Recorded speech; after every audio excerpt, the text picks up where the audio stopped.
Welcome to the Sacred Designer Podcast. I'm your host, Alyssa Martin, kitchen and bath designer, entrepreneur, artist, and creative soul behind the Kitchen and Bath Digest.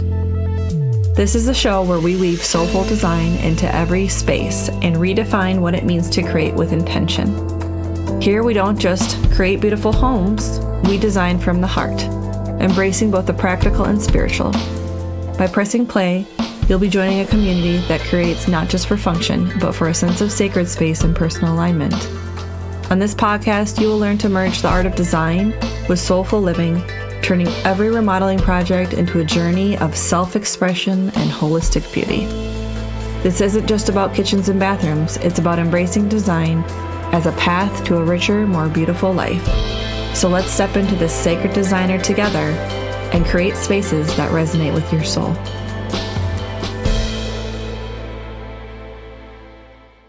Welcome to the Sacred Designer Podcast. If you're new here, we're going to talk about the intersection of home and soul and how the spaces we create live that are never just aesthetic or functional, but they're about energy, intention, and transformation. I sit down with designers, organizers, healers, and space holders who understand our homes are mirrors. And when we shift our spaces, we shift our lives, whether you're remodeling your kitchen, or you're organizing your home, rearranging a closet, you're in the right place to believe that it's deeper than it actually looks. Life has a way of changing faster than our homes do. And during transitions, whether it is a new chapter, a loss, a growth phase, or a reinvention, our spaces can either support us or quietly work against us. So pause and ask yourself, what is your house asking for? And today's conversation is about turning your home into a source of strength, clarity, and grounding, especially when life feels uncertain or in motion. I'm joined here today with Vivian, who works and blends feng shui mindset and soulful design into help people feel supported, inspired, and more at ease in their everyday environments. What I love about her approach is how practical and accessible it is, and not about perfection, but about presence.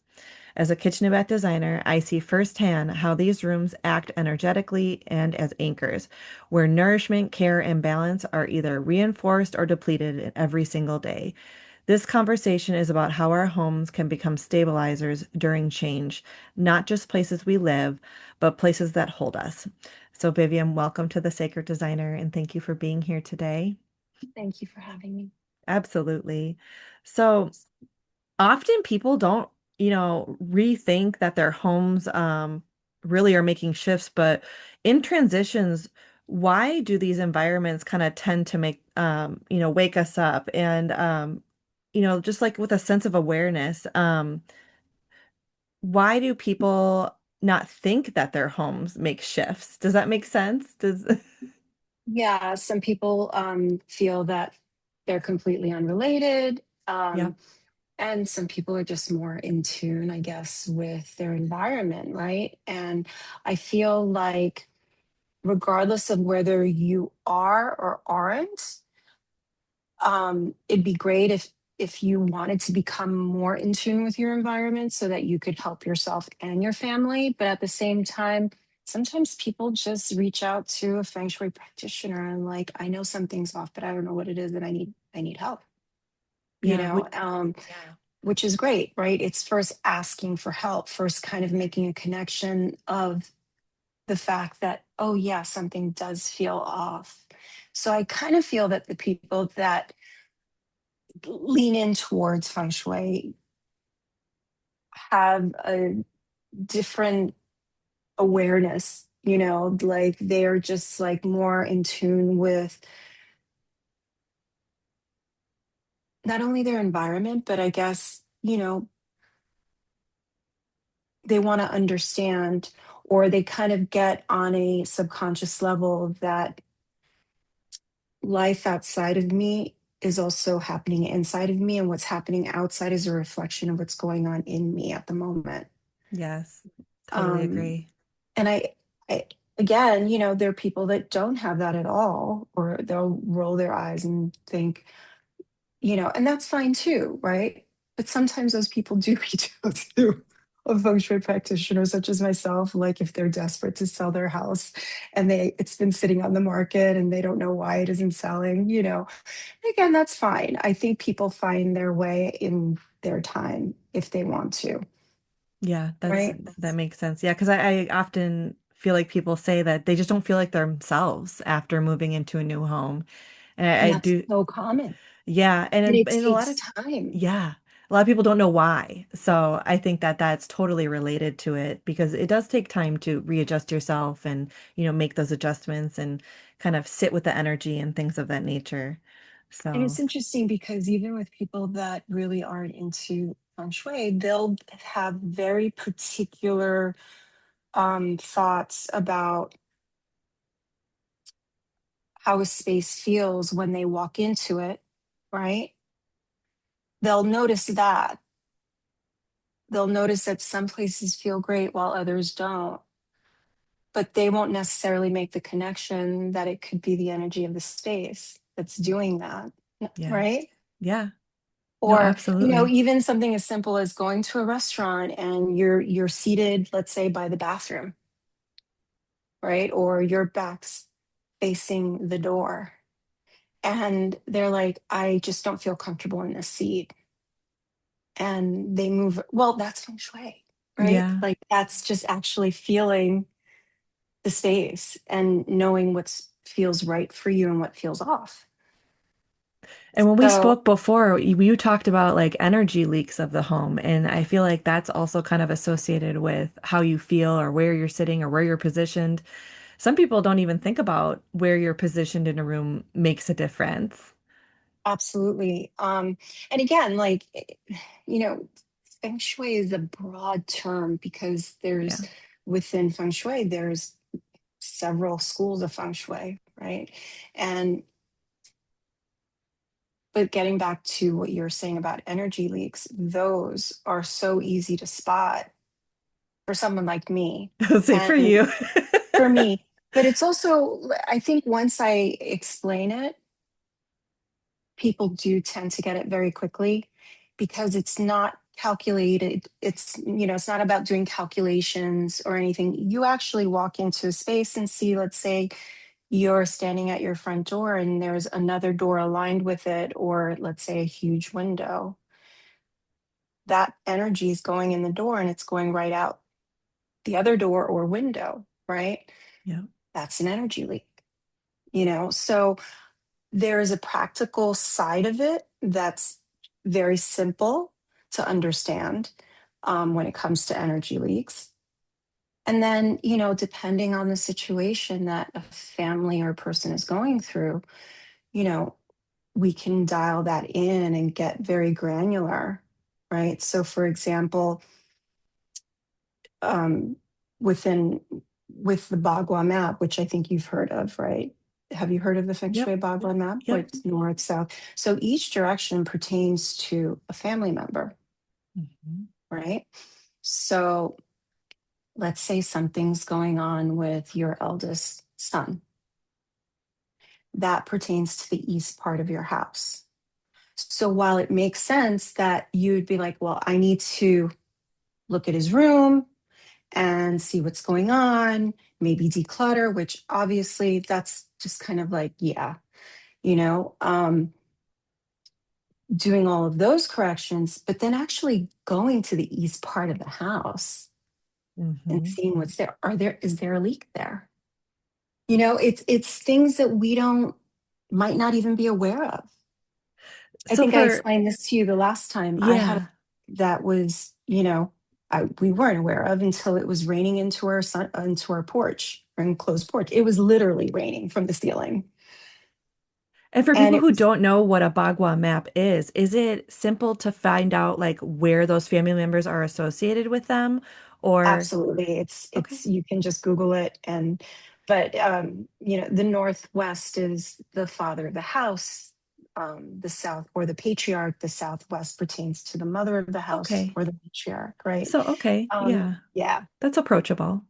Yeah, totally. Like it's and in some ways, yes, the internet's great because you can find a lot of information, but you also have to be careful because there's also a lot of misinformation. So I'll see a lot of people say, oh, well, I read online that blah, blah, blah. And I'm like, I don't know where you saw that, but that's not the case. That's more pertaining to flying star feng shui, Yeah. which I is what I do. And it's a lot more involved. And again, even within that, every school has its own kind of take on it, right? So, you're going to get conflicting information. And I think that's the number one complaint a lot of people have is like, well, this site said this, but this site said that. And it's like, yeah, there's two completely different schools. That being said, I think a really good practitioner will look at all of it, if that makes any sense. Yeah. So, even as a flying star practitioner, there are people that are flying star practitioners that will only look at a house from that perspective and forget about everything else. So I'll give you an example what I mean by that. Let's say, the stars facing northeast, for example, in my house have fantastic stars. And so a practitioner would say, well, the head of your bed should face that direction. But if I face the head of my bed in that direction, it puts me in front of a window, Yeah. which puts me in a vulnerable position. Right. And so for bedrooms, I tend to look at things a little differently, more granular too, depending on what's going on with the people in that house, Yeah. right? Like I don't agree with putting your bed in front of the window. I should think it should be on a solid wall, irrespective of where it is. And another big thing, and it's a no-no. I mean, it's a no-no. It's considered very undesirable to sleep with your bed in what's called a coffin position. Have you heard of that? I haven't. No, explain that a little bit more. So that's when the foot of the bed faces the door of a room. Oh, okay. Yeah, like it's being carried out type of situation. So they Yep. call that the coffin position. But then what is a person to do if that wall where the head of the bed is the only solid wall in the room? Right. Yeah. Right, where there's no windows, or maybe the other only other solid wall in that room, let's say on the other side is the bathroom, Yep. and you have right on the other side of that wall the vanity, the sink, the toilet, where you have all of that pulling down water energy now at someone's head, Yeah. right? So I think that there are ways that you kind of have to maneuver and look at things because not every house is cookie cutter, right? Yep. Not every person is cookie cutter. So why should your house be cookie cutter? Yep. It's like we all have our history, our lives, our stuff that we Yeah. come with. And it's like, what's best for this person in this situation, Yeah. And as speaking of opposed to like, this is ideal. yeah, and speaking of like, the things that come with people, like, is there like a common like life change that's most commonly prompted, like, which makes people kind of reassess like the feeling of their home? Or is it just, do you feel like it's situational, or what do you think about that? I think it's situational. I mean, yeah, definitely. I see it a lot when if someone's changing careers or they've lost a job, um, when someone's trying to sell their house and it's maybe been sitting for a while. And I mean, I've seen great houses like where it's like good market, great house. And I think we talked about this. I'm not sure, where I had a client who had this beautiful home. She had it on the market for a while, couldn't figure out why it wasn't selling. And I remember the first time I went there, I was trying to find her house and I couldn't. So I was on the right street and I was seeing house, house, house. And I'm like, I don't see the house. I don't see the house number. Like, this is odd. And it was because the house was on a hill and there was a huge, beautiful cherry blossom tree Uh-huh. smack in front of the door. So you couldn't see the door. And that's where I think it's, it, when people say, well, what is chi? Right? It's like, well, if you can't find the door, how is the chi going to find the door? Yeah, totally. Right? It seems so So, simple, but I mean, obvious, but it's I think it's if it's not like blatantly explained to someone, nowadays they tend to miss the things, right? But when you explain it the way you do, it makes so much sense. yeah. And the thing is that I think part of that reason too is because, yes, while feng shui can get very granular and I don't want to say convoluted, but it can get more, you can really get into it where it can become quite confusing for someone who's doesn't really know about the practice. But there's a whole side of it that's actually very simple and kind of like what you see is what you get, right? Yeah. Like one of the when I first got into feng shui, I think it was like the late 80s, early 90s, a long time ago. And there's this, she's very well known. She wrote a book, Move Your Stuff, Change Your Life, Karen Rausch Carter. And in that book, she does Western feng shui. She doesn't do classical. But again, that's not to say that there's anything wrong with Western feng shui. They all have their uses and purposes and they're all valid, right? But in her book, she said about how she had a client who really wanted a relationship. And she said, well, you got to make the area, make it romantic, make it speak to you, something that resonates with you, right? So often people are like, oh, well, I'm going to put a candle there or two candles there or a picture, it has to resonate. So this particular client decided to put a pair of red panties, her red panties, in that corner. And within a week, she met the love of her life, right? Like, yes, those things can happen, right?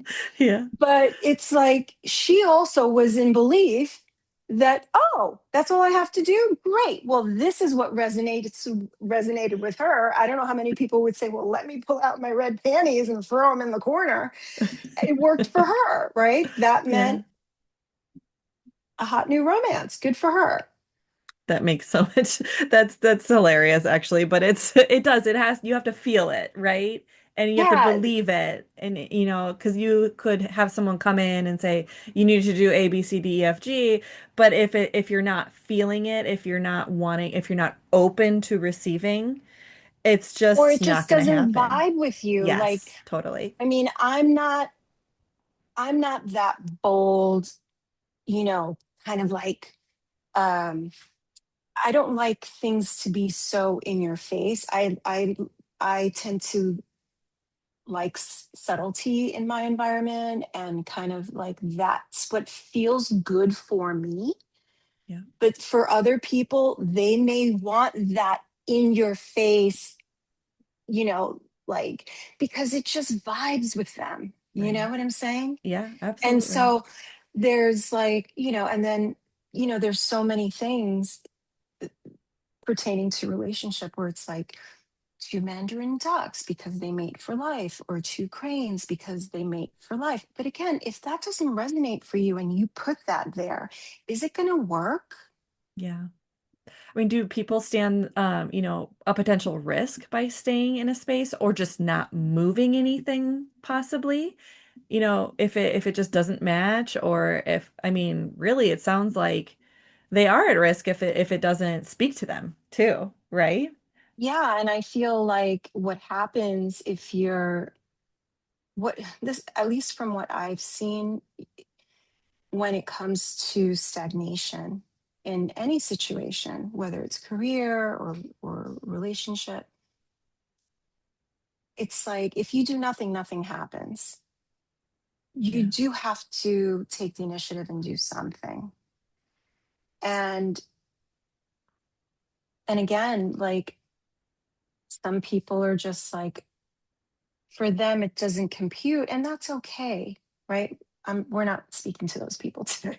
We're Right? talking to people that actually feel like, yeah, I don't know, something feels off. I don't get it. Or, it could be like something's going on with my child. My son started a new school this year, and it was hard for him the first few months. And I changed his room up a lot, because it's like whenever I saw something heavy was going on, I was like, all Yeah. right, let me take a look from my lens Yeah. and see what's going on here. Well, he's so lucky to And have you. Yeah. yeah, well, thank you. And thankfully, he doesn't mind that I move things around yet in his room, but one day he might. And my husband's so used to it. He doesn't, I'm like, did you notice that I changed that picture and put it over? He's like, oh, okay. Yeah, that looks good. Like everyone's different. And then I Yeah. have had clients who are like, well, no, my husband likes things that, and so we need to talk first. And I get that too, right? Everyone's different.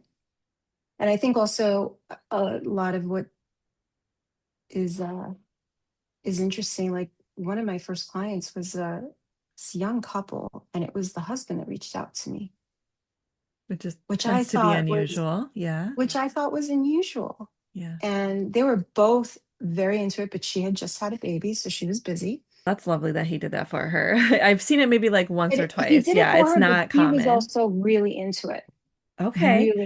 very much in tune with his environment. He's a builder, so Oh, okay. makes sense, right? Yeah. Because I often see like, clients, they're trying to kind of like push through change, without adjusting their environment. So, I'm happy to hear that you do that for your son, but why do you think that creates friction though, when people just try to push through and not make any changes? Like, is there another thing that they need to think about?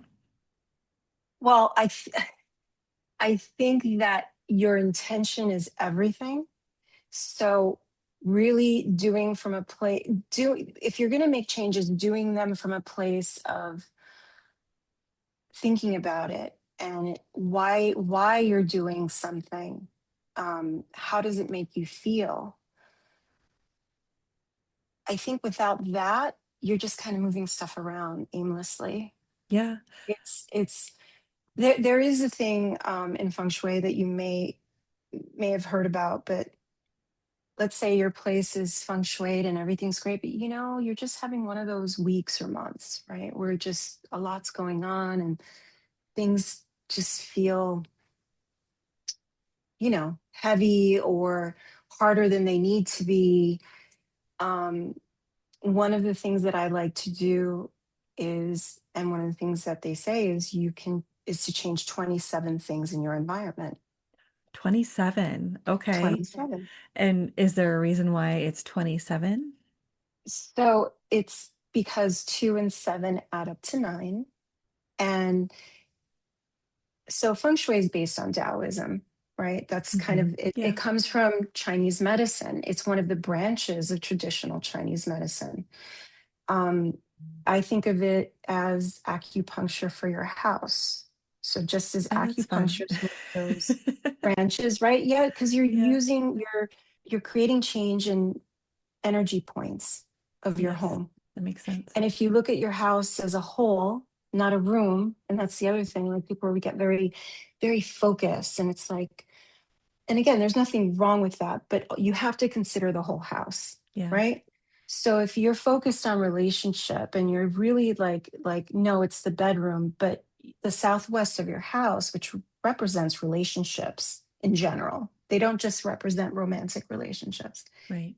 If that area is heavy, hasn't been looked at, you're kind of, it's like what's the saying? Looking for the forest between the trees. I forget the saying, but it's like you got to pull it out a little bit and say, no, this is one body. Yeah. The structure itself, it's one body. It's You a know what I whole. visualize when, as you're talking about this, is a light bright. And you have this whole pegboard, right? And you have to like put each peg in that energetic pin, right? To create this image. And if you Yes. don't complete every, or not necessarily every pin, but if you don't complete the entirety of the board, you're not going to have that clear picture, right? So that's, I don't know why it came through that way, Yeah. but No, that's a great analogy. I mean, and if you think about it, like, so one thing here affects another thing there, yeah, right? So, life isn't about being perfect, right? yeah, I think once you get to a certain stage, it's not about being perfect. It's not about always being happy. It's not about things always going well, because that's not what life is, right? And I also think it's not meant to be that way. That's not how you grow and learn as a human being. right. You grow and learn through the tough stuff, right? Absolutely. So I think that knowing that those tough things are going to happen, because Yeah. It's hard to hear sometimes, but you're right. they will, and saying, okay, I'm going through a hard season. Is my environment supporting that? Because at Yeah. different stages of our life, we need different things, Yep. right? Um, I hear a lot, from ladies that are a little bit older, like, you know, I'm a little bit older, say, oh, I wish I could go back to this, or wearing that, and it's like, that's a different person. Who you were then is not who you are now. Yeah. And you're kind of taking away from the joy of right now, right? Yeah. And I just feel that when your environment supports you, it kind of lets your nervous system settle. Yes. Absolutely. I love that. um, I have a dear friend of mine who is not into feng shui whatsoever, and that's totally fine. But every time she comes over, she says how relaxed she is, right? Yeah. You know what I mean? So it's like, thank Clearly, it's you, but something's working there. so something's working, right? But and again, it's not for everybody, and that's That's okay. true. Yeah. So I kind of wanted to shift into some kitchen and bath talk. I know you talked about how like bath is the yin and kitchen is the yang, and things like that. And I know they represent other things, and maybe you can tell us a little bit Yeah. more about your thoughts. But in kitchens and bathrooms, it's a place for daily care and for ritual. And but from your perspective, why do these rooms hold so much and energetic weight? Or is there anything that you think people need to hear about those spaces? Well, yeah. Let's get into Okay, let's do it. it. So your kitchen is, regardless of where it's located in your house, is considered a prosperity center. It is prosperity for everyone in the house. The kitchen is fire, it's yang, it's and sometimes it could be in a not so great location. And there are things that you can do to kind of correct and mitigate that. That doesn't necessarily require a full remodel, right? Because, Right. well, for example, having a kitchen in the northwest of the house has been historically, from a feng shui point of view, considered very bad. It's called fire at heaven's gate. Oh, And the northwest represents the patriarch. So it's not good for the man of the house. That being said, if you're a couple or a family that doesn't really cook very much, not going to be so bad, yeah, right? that's true. You know, but if you're a family that likes to cook every night or most nights, then we would take a different look at it and do things to correct it. Um, So would you and say that how depends often on you the engage the situation. space is also makes a big difference? I feel like that's what I'm hearing. Well, it's not engaging, it's more the use of the stove, right? So when I said the kitchen is one of the wealth points of the house, I should more accurately, it's the stove. Okay. It's the stove. It's use of the stove. That is using all the burners, Mm, making sure all the burners are in working order. Um, I'll never forget years ago when I was single and living in my apartment, and I was only at that time really doing Western feng shui. And I read that putting a mirror behind your stove doubles the burners, creates more prosperity. I had a fire. I did that and I wound up having a fire. So it did not create more wealth or more prosperity. And it was totally random. And it's one of those things where I'm just like, I would never in a million years tell anybody to put a mirror behind their stove. You know, could you put one next to it if your back is, let's say you're cooking and your back's to the door? You could. Is it really necessary? I mean, if you're standing there for hours cooking, maybe, but if you're just there doing, boiling some water to for pasta or just putting something, no. Like I just feel like there is an aspect of it that can just kind of go a little too far. Okay. Um, and I feel like it leads too much into superstition, if that makes any sense, Okay. instead of it having it be practical, Yeah. right? Because I think there's a practical side to it where, yes, it's all woo, it's feng shui for crying out loud, right? This is, you know, Yeah. but I feel like even with that, there are ways where it's like, yeah, no, you're setting things up so they work for you and your family. And I don't need to get so nitty gritty with all of these little things because you'll drive yourself crazy too, Yeah. right? This one said this one said that, and it's just not necessary. I think it kind of comes back to the whole like it really depends on where you're at. So like for you, like having that mirror there in the stove, it just kind of like created that combustion, right? But maybe for someone who kind of struggles with it, it might tend to help them. Is that Who fair to knows? say? Possibly, yeah. Okay. And I mean, again, now having been a classical practitioner now for so many years and thinking about that situation, perhaps the energy in that area or the what we call the natal chart, because every home has a natal chart it's a fixed energy chart, not the yearly.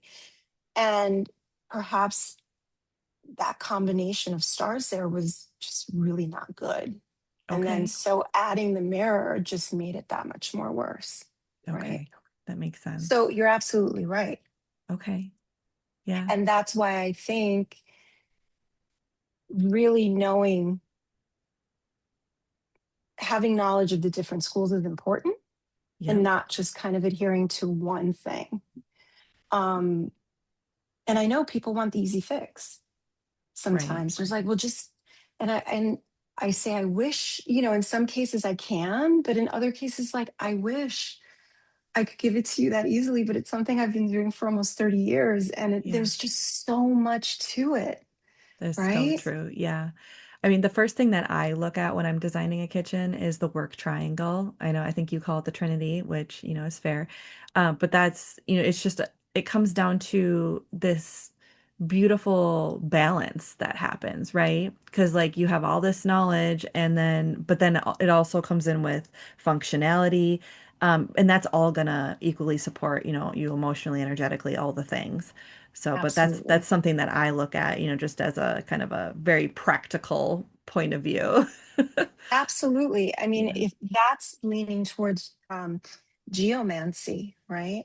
Yeah. Where, in nature you have these golden ratios, and you have it's everywhere, and creating that in your house for better flow, Yeah, absolutely. right? Um, so kitchens having that triangle or trinity is really important. Having your stove right next to a sink creates a clash of fire and water, Yeah. right?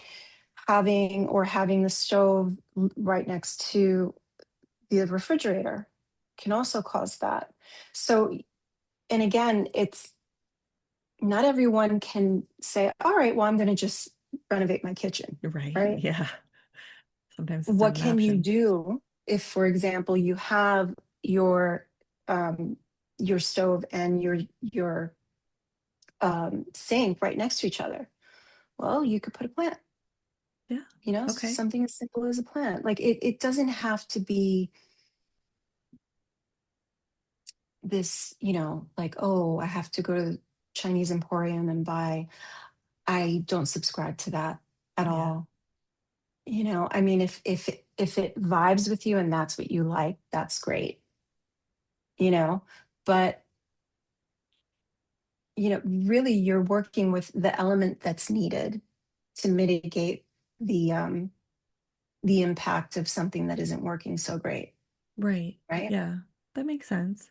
So I feel like bathrooms are kind of overlooked sometimes. So like what role would you say that that plays into restoration, release, or balance, or maybe other things? Well, bathrooms are a place of release. They're a place where we go to cleanse our bodies and wash away the stress of the day, right? Or Yeah. take a hot bath and just kind of, again, Calgon, take me away. I don't know if you remember that commercial um, from back in the day, like, the lady laying in her tub and Calgon, take me away. Like it's very it's a place for release, Yeah. letting go. And I think that it's so important that from a feng shui perspective, you don't activate a bathroom, regardless of where it is. If it happens to be, a lot of people will freak out sometimes because they're like, oh, my bathroom is my wealth corner. I'm doomed. No, you're not, because your home has several wealth corners actually. So we won't activate the bathroom, but we can activate the living room or the dining room. Like there's other things that you can do. With a bathroom, you want it to be clean, make it spa-like. And the number one thing, number one, aside from clean, is closing the door, Yes, I hear that often. closing the toilet lid.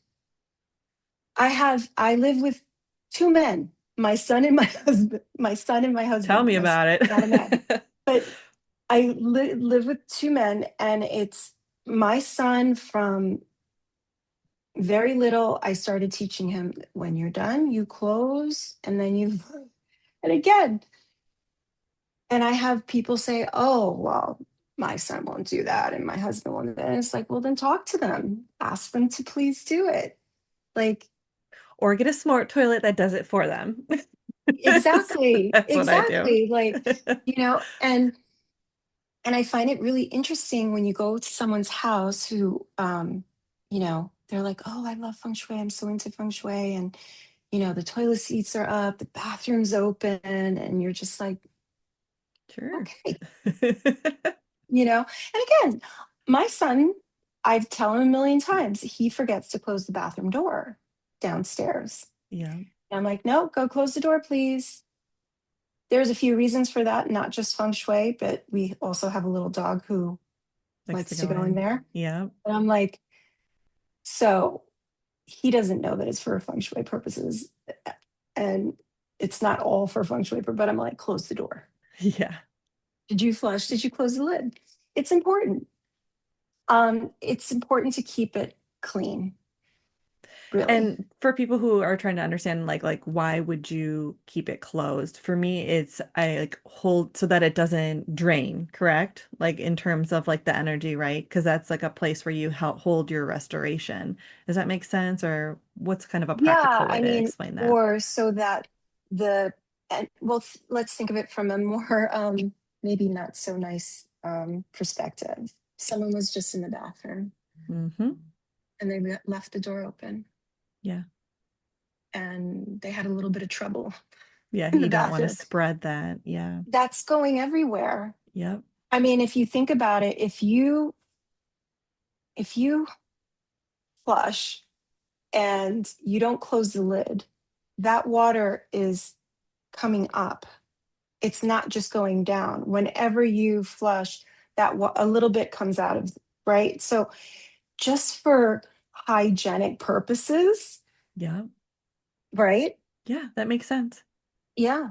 And also the fact that whenever you flush, it's such a strong suctioning Hmm. that if you have it open and you're standing over it, Yeah, it's that's people don't think about those things. I they mean, don't. they don't, and it's actually really nasty. But no, and it makes sense like also with the door because then you're just kind of closing off, any of that kind of disgust and that makes a lot of sense to me. I mean, would And you if say you have a that? window, opening the window, Oh, airing it yeah. out, having Okay. it smell nice, right?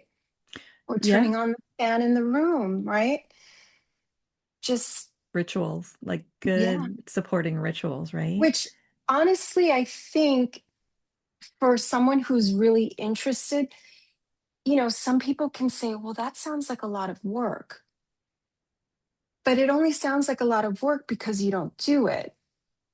Yeah. It's not a lot of work. It's no work, actually, if that's just what you do, right? Right. It's kind of like brushing your teeth. It's Hmm. like, Or do working people out, brush their teeth because they like to brush their teeth, or do they Mm. brush their teeth because they don't want to get cavities and All the things. have Yeah. to go to the dentist, It's right? almost like energetic hygiene. Yeah, Hmm. exactly. Yeah. Exactly. So when these spaces are misaligned or they're not doing those energetic hygienal things, what are kind of some symptoms that people tend to display?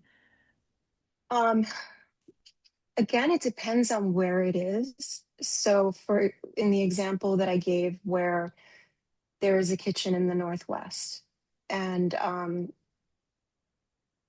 let's say that person or that family is cooking a lot, they might notice a lot of ups and downs Hmm. pertaining to career, even relationship, because it's in their sector, right? Yeah. Hmm. And so, and they may be like, I don't know what's going on, Okay. That's an why this is interesting one. happening. Yeah. Why is this happening? Obviously, we have to take accountability for the things that we do and say, Hmm. and not just put everything to like, oh, it's everything is feng shui and I don't have to do anything. As long as my feng shui is good in my house, I don't have to do X, Y, and Z. No, of course you do, right? Everything begins in here and who it is Absolutely. that you want to be in your life. But this speaks more to you are doing the things that you need to do, but you just notice, like, you know what, since I've moved here, it's like I've noticed like things are just not going right, like, or things seem to be one thing after the other, or very up and down. I'm not feeling settled, or I'm not feeling that sense of like stability. I feel like I'm on edge all the time. That's when you look at your environment. Yeah. That's when you look at your environment. And Yes. that's for anybody, Yeah. right? But you're so right about the mindset thing. I mean, because you're setting yourself up for, how do I want to feel? You need to have a mindset of, where you're going and what you're doing and how you want to feel and, energetically. And quite honestly, I think that homes have an energetic footprint as well. And quite honestly, and I know we discussed this last time we spoke, but I feel like the home chooses you. It almost kind of Yeah. meets you where you're at that moment. Yeah. So yeah, and it's such an interesting concept, but it's totally true, especially like with the first home I bought. It was just, where I was at that moment and where that house is now. It just completely aligns with each other. So it's Oh, interesting when really? you look at it and that's it. Yeah. Because when we talk about, designing like with habits and rhythms and it does create small shifts, like you were saying. But in kitchens and bathrooms, I feel like they create the most stability, during uncertain seasons. And I think you're right. Well, you just made a comment like if you're cooking a lot or, that type of thing. Is Yeah. there any other spaces that you feel like I mean, I think you had mentioned the bedroom, but is there any other spaces that you feel like really affect you during certain seasons? Well, it depends on the season, right? So I think the three most important rooms in a house are the front door, your bedroom, and the kitchen. Okay. And That's not to say that the other rooms aren't important, Right. um, because they all are. But in terms of, like I said, you don't activate a bathroom, right? You don't want to add, and some people do. And again, that's interior design and feng shui are two separate things, okay? And I think it's lovely to put a beautiful plant in your bathroom if you so choose. And that said, some people put lots of plants in their bathroom, right? Mhm. And maybe that's what the space needs in that house, Yeah. right? So it's not a judgment, but really and truly, it's a place for release and restoration. And I feel that bathrooms can be looked at from that perspective as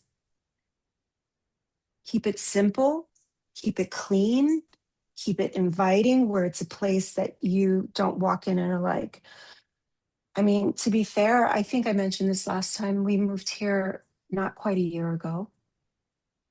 My bathroom needs a, a redo for sure, which we're not going to do probably for at least another year. Now, that being said, I keep it clean. Yes. I open the windows. So it might not aesthetically be my ideal at the moment, but that doesn't mean that I can't use good feng shui practices. Yeah, that's a Do you see what I mean? mindset for sure, right? Even though it's not Yeah, your favorite, but you still have to treat it as the, and because like as you were saying, mindset and environment really work together. Would you say so? And like when someone is navigating a transition, should they consider those things? I think it depends on the transition. And Okay. um, you mean navigate like redoing a bathroom or redoing a kitchen? Just like, major life events, like when they're navigating a major life event, because that's when we notice those issues and that shift. I'm just saying, like, I think that mindset and environment really play a role into when, like, For you're trying to sure. go through things. But would you agree? And, is there any other things you might want to add to that Well, statement? I think it's interesting. So if you look at it from a mindset perspective, Yeah. there are always things in life that happen that we don't prefer. Every day, Yeah. the person that cuts you off, the person that skips in front of you in line, whatever it is, right? Yeah. Or you're in line to get coffee and whatever. Like there's always something that things happen that you may not prefer. And so I think that it would be normal to say that there are going to be things in your house that you may not prefer, and you know that you're going to take care of when you can. And that doesn't mean that you can't be happy right now. I think the most important thing is, are there any leaks that need to be fixed? A leak Yes. anywhere in your house is an issue, right? So you Yeah. take care of what needs to be taken care of, right? Yeah. And then, make the space to your liking as much as you can. Hmm. Because if you're going through a transition where, let's say, God forbid, a close relative or loved one passes away, you're not going to be thinking about that in that moment, right? Yeah. And I can tell you, someone who went through that a year ago with my father, who suddenly passed, and we were in the middle of moving. Oh, So talk wow. about feeling unsettled. Yeah. It was like everything happened at once. You couldn't make it up. And we actually had to stay in a hotel for 2 weeks before we could move into the new house. So it Oh, was like wow. move, having the movers hold our stuff. I mean, it was just chaos, right? Yeah. And so sometimes all you can do is just breathe and go, like, all right, like this isn't, it's happening now. I'm going to do what I need to, I'm going to address what I need to address, what's in front of me. Yeah. And I'm not going to worry about the things that I don't have control over, because I'm just going to drive myself crazy if I do that. right? Yeah. No, It's kind absolutely. of like, yeah, Just turn it into your superpower instead, right? Turn your yeah, home into your superpower, right? yeah. And What do again, you that feel takes like that time. means too? Like turning your home into a superpower. I feel like having a space that supports you in the sense that it supports not just who you are, but who you want to be, who you're becoming, Beautiful. Yeah. right? It's like, is it supporting you? Is it supporting your partner? Is it supporting your children? I'll give you a funny but true example that I see very often with people that have older children. So I've seen a few instances where um, a client will say, my child is lacking motivation, or I just don't see them having that interest or motivation to do anything, and what have you. And I'll take a look around, and more oftentimes than not, and everybody does this. So again, it's not a judgment. But in this situation, if this happens, it's like I see that all over the house, there are really not many photos of the grown up children today. They're all pictures of when they were babies and when they got their first communion, or when they, whatever, right? And again, not that there's anything wrong with having a few of those Right. things, but it's always amazing for me to see when I say, clean that up, remove the majority, and please don't put them in your bedroom, especially if you want to be happily coupled. No pictures of your family in your bedroom, please. Right? And put pictures of your kids where they are, who they are today, Yeah. from, your niece's baby shower last week or whatever. Like, who are they today, so that they can see themselves as an adult and not your baby. That makes a lot of sense. Because Yeah. it's not just, it's like you're kind of reinforcing to each other. It's not just their lack of motivation. You're kind of, and you're the parent, and let's say you've been the doting mom, and you're the one who's still, they're 20 years old, and you're still doing their laundry, which again, I'm not saying there's anything wrong with that if that's what you want to do. But if you notice that they're not moving forward, how can you help them do that? Right? Right. Yeah. Little shifts. Yeah. But It's like those little shifts that we don't think about. absolutely. That's a really like simple yet so powerful thing that you could do for sure. I would have never thought of that either. So thank you for telling me that story because it's like, yeah, I've actually seen it. I've seen it in multiple Yeah. different scenarios. Yeah. Yeah. And it's like one of those things for me, especially, and I think you feel this way too, or you said, it's like once you see something, you can't unsee it, Yep. especially when you've seen it in so many different scenarios, Yes. where you're just like, yeah. And they're like, really? Like, how do you come to that? It's like, I don't know how to, Hello. it's because this is what I do. And I've seen it so many times. And it's hilarious. I mean, I had one lady, she had two, I think they were in their mid to late 20s. And I was just, wow. Yeah. And she couldn't understand it. And I was like, it goes both ways, right? We just Like, if, talked a lot about, yeah, it does go both ways. And we just talked a lot about like moving energy and the flow of energy.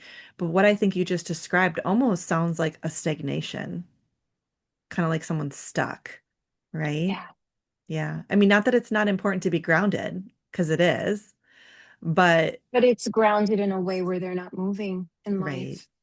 It is Yeah, a stagnation. And totally. I think there's a push and pull there because, I mean, your child is your baby, regardless of what age they are. Mm-hmm. I mean, I say this to my son, you're going to be a grown man and you're still going to be my baby, Totally. even though you're not going to be a Yeah. baby.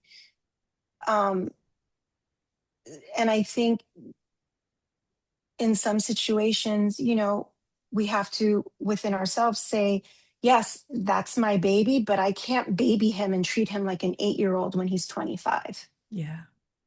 That's very because true. that's not helping him. No, not And at it's not all. helping me, because that I then become resentful. But I'm the one who's helped create this pattern, 1000%. right?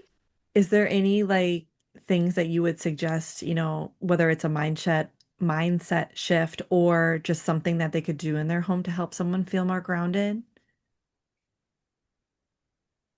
In pertaining to children, or Um, the or in general, people in general. I mean both. Both. I suppose we could cover both. I mean, I think feeling grounded is something that comes from within you, with your thoughts and who your identity, who you see yourself as, Okay. right? Yeah. For some people, for a lot of people, change is hard. Hmm. And then there are people that thrive on it, right? And so my perspective is, this is my home, regardless. This is my space. So me moving things around or changing things up, to that's not change in the way that moving to a new state is, right? This Yeah. is it's very different. um some people don't feel it that way, though, right? Yeah. Hmm. And again, they have to want it. So So true. I really think that, irrespective of different schools, I there's in feng shui, there's what's called a form school, right? So, putting your sofa in the command position, putting your desk in the command position, putting your bed in the command position. I think that's a good place to start. Okay. It's not everything, for Right. sure, but it's a good place to start if you want to, if you're not feeling like you're in control of anything. I feel like when you're in one of those transitions where you're just like, you throw your hands up and you're like, I don't know what's going on. Like, Right. it's just a shit show. I think putting yourself in the command position is really important. Um, Okay. I That's a good think one. that that's helpful. And that being said, it depends on the space, because there are spaces that don't necessarily allow you to do that, That's true. right? Yep. So, so in those situations, it's then looking at, well, what is the most solid place here for me to be? And really sitting in a place like, when we move, it's so chaotic, right? It's like boxes everywhere, unpacking. After all of that is done, really and truly, is when you can take a breath and go, where am I? What do I have? How do I see this place? How do I feel in it? How do I want to feel? Because, when we moved, it was chaotic. It was like not everything was put exactly where it should have been or where I wanted it to be, but we needed to get in. And it took a few months Yeah. of slowly saying, okay. And then actually, me alone sitting in a space and looking around and saying, how do I want this to feel? Not just how do I want it to look, how do I want to feel in here? That's really That's helpful. I exactly feel what I like did in that's this room, by the approachable. way. Pardon? That's exactly what I went through in this room. Oh yeah. Yeah. And I mean, like, well, you saw it the last time. It was completely different. It did Totally not feel different. like me. It did not feel grounded. Okay. And and even though I knew that I was going to be making those changes, that gave me some comfort, but I felt like from an energetic perspective, it took more out of me. Okay. Where that might not be the case for everyone. So I was very intentional about clearing the space, opening the windows. In the meantime, just to kind of keep the energy flowing and saying to myself, yeah, it's going to be amazing, and that's okay that it's not exactly where I want it to be right now. Yeah, I think that it speaks to the importance of the space was to you. But I think that was Yeah. a really great what you just said is a really great suggestion in terms of like how someone can be intentional about what it is that they want to do and not feel overwhelmed. Although like you felt overwhelmed in that moment, I think you did the perfect thing where you just took that moment to kind of sit still and really in it, and although it might have been, a little overwhelming and a lot, I think that's what you need to do when, you're not sure or what to do or that you're feeling overwhelmed. You just need to kind of sit with it Yeah. to make a plan. Because And so I'm sometimes glad I you feel said that. like with before you can change anything, I think, when we feel uncomfortable emotions, we we want to get rid of them, right? Yeah. That's the first thing that we as humans want to do is we Yeah. don't want to feel this way, we want to get rid of it. But what happens sometimes if we don't sit with it and listen to it, we don't process it and it keeps coming back, Yeah. right? So instead of just constantly doing this and just going, letting the wave come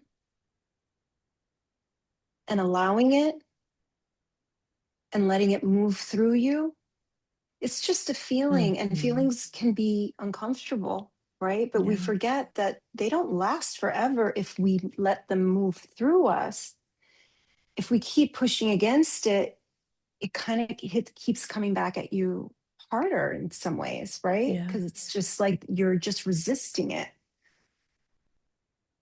So it's Totally. it's just asking yourself, well, who am I now? Where am I going? How do I want to feel? How is my life today? And how do I see myself moving forward in this, you know, thing we called life? It's crazy at the moment. Absolutely. So if there was one daily practice that would help everybody kind of reconnect with their home, is there anything that you would think of, like other than we just talked about, sitting still with it and taking it in and flushing it through, kind of clearing yourself? Was there anything other suggestion that you would make? Yeah. I mean, I really think for me, checking in with yourself just for a few minutes in the morning. And when I say checking in with yourself, how am I feeling? Yeah, And be really honest with it. Um, Write it down, look at it. that's very powerful. Simple but powerful. I loved that. And, you know, before moving on from that, right? But just saying, okay, this is how I'm feeling, and how do I move forward from that? How do I want to feel? What can I be grateful for? We forget to be grateful. Totally agree. And then from a space perspective, I mean, this is me practically every morning when I get up. I reset. I mean, I try to reset my space before I go to sleep at night. But in the mornings, my ritual is opening the blinds. A lot of people don't open their blinds.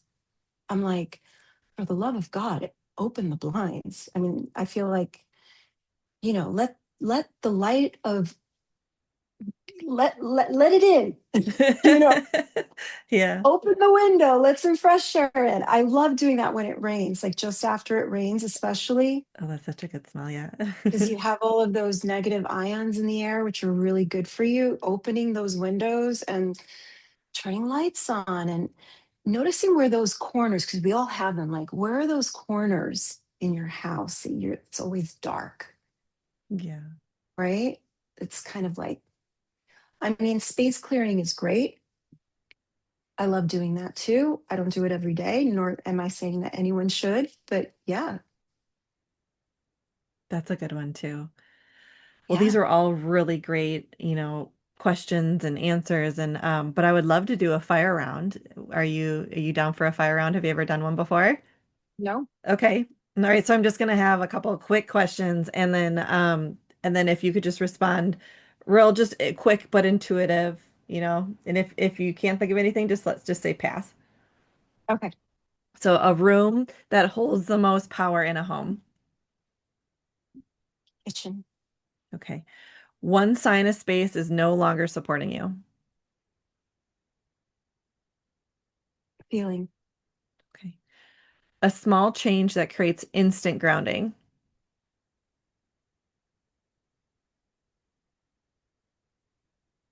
Breathing deeply. Okay. A color or element that feels stabilizing. Earth. Brown. Beige. Browns and beiges. Okay. A habit that reconnects someone to their home.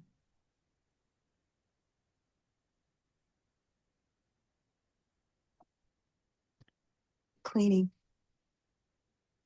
Something people hold onto that is energetically heavy. Ashes. Oh, okay. A ritual you'll recommend during life transitions. There's so many. Um,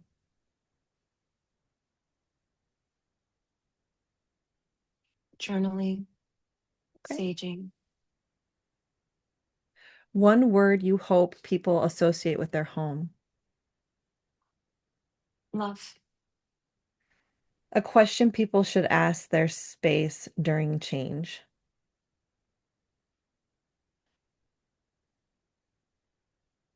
What do you need? Okay. One intention you want listeners to take with them.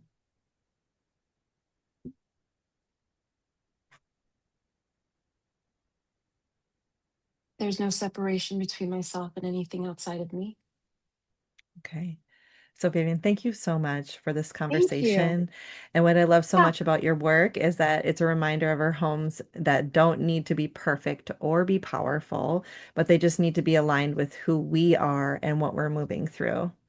For everyone listening, I Thank hope this episode encourages you and sees your home not only as something to control or to escape from, but as something that we can support, ground, and strengthen you, especially during transitions.